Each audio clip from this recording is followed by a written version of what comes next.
అందరికీ నమస్కారం అండి. ఇక్కడ FA1 ఎగ్జామ్స్ రేపటి నుంచి మనందరికీ స్టార్ట్ అవుతున్నాయి. దానికి సంబంధించి ప్రతి విద్యార్థికి ఇక్కడ అసెస్మెంట్ బుక్లెట్ అని ఇవ్వడం జరిగింది. ఈ అసెస్మెంట్ బుక్లెట్లో చాలామందికి తెలుసు, కానీ ఇంకా కొంచెం ఇన్ఫర్మేషన్, నాకు తెలిసిన ఇన్ఫర్మేషన్ మీ అందరికీ షేర్ చేయాలనుకుంటున్నాను.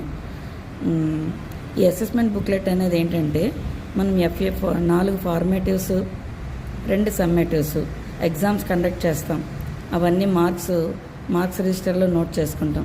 అలాగే ఈ బుక్లెట్లోని 4 ఫార్మేటివ్స్, 2 సమ్మేటివ్స్ తాలూకా క్వశ్చన్ ఆన్సర్ షీట్స్ మనం ఇందులోనే ఈ బుక్లెట్లోనే రాయించాలండి. నెక్స్ట్ OMR షీట్లు కూడా ఇందులోనే ఇన్సర్ట్ చేయబడి ఉన్నాయి.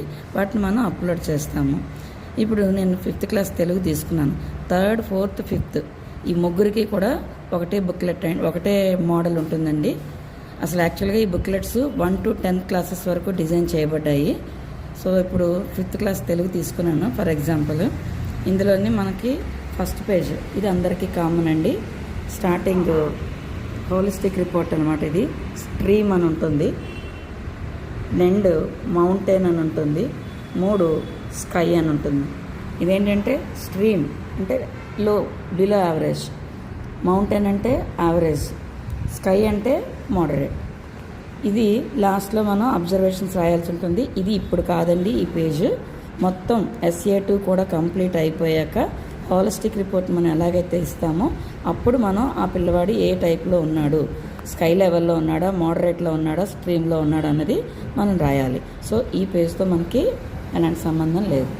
నెక్స్ట్ ఇక్కడ స్టూడెంట్ తాలూకా ఇండివిజువల్ రిపోర్ట్ అండి. మొత్తం ఇవన్నీ మనం రాస్తాము. ఇక్కడ APAAR ID or PEN ID అని ఇచ్చారు. ఇది 11 నెంబర్సే ఉంటాయి. సో ఇక్కడ 0తో స్టార్ట్ చేసి మనం ఈ పెన్ నెంబర్ని నింపుతాము. ముందు 0 పెడతాము, తర్వాత పెన్ నెంబర్ నింపుతాము ఇక్కడ వరకు.